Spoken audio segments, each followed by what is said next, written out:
ថ្វាយគ្រូនៅលើសាយវានរំលឹកមេរៀនរោគស្នៀតដែលចេះដើម្បីយកឈ្នះដៃគូថ្ងៃនេះរង្វាន់ពិសេសជូនម្ចាស់ចិត្តស្នេហ៍បងខំប្រដាល់យកប្រាក់ឲ្យថ្លៃអូឈាមតាមដៃតែបងស៊ូទ្រាំស្នេហ៍អូនស្នេហ៍បងគ្មានអ្នកបងខំផ្អែមដូចទឹកឃ្មុំមុំស្នេហ៍បងណាស់អូនចង់ជិះឡាបងខំសន់សំតាំងចិត្តបងខំឡើងលើសាយវានដើម្បីបានប្រាក់ទិញឡានជូនភ្លៀម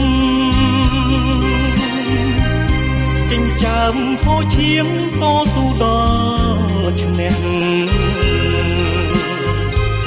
បានប្រាក់មកហើយដើមដោយលោហិតមិនដេចឡើយវងមិត្តអូនប្រែចិត្តថ្មីភ្លេចអ្នកប្រដាល់ជីវិតក្រក្រីចោលស្នេហ៍ភក្តីស្រីឡើងឡានទេ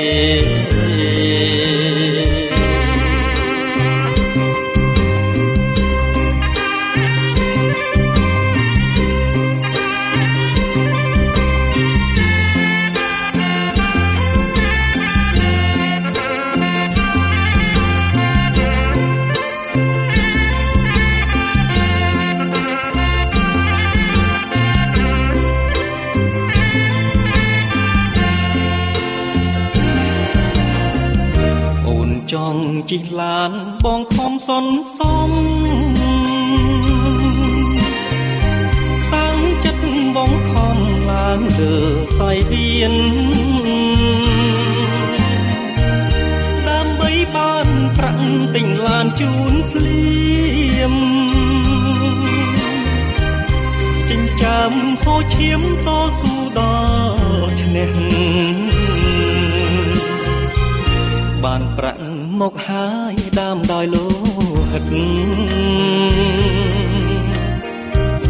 ដេចឡើយវងមិត្តអូនប្រែចិត្តថ្មី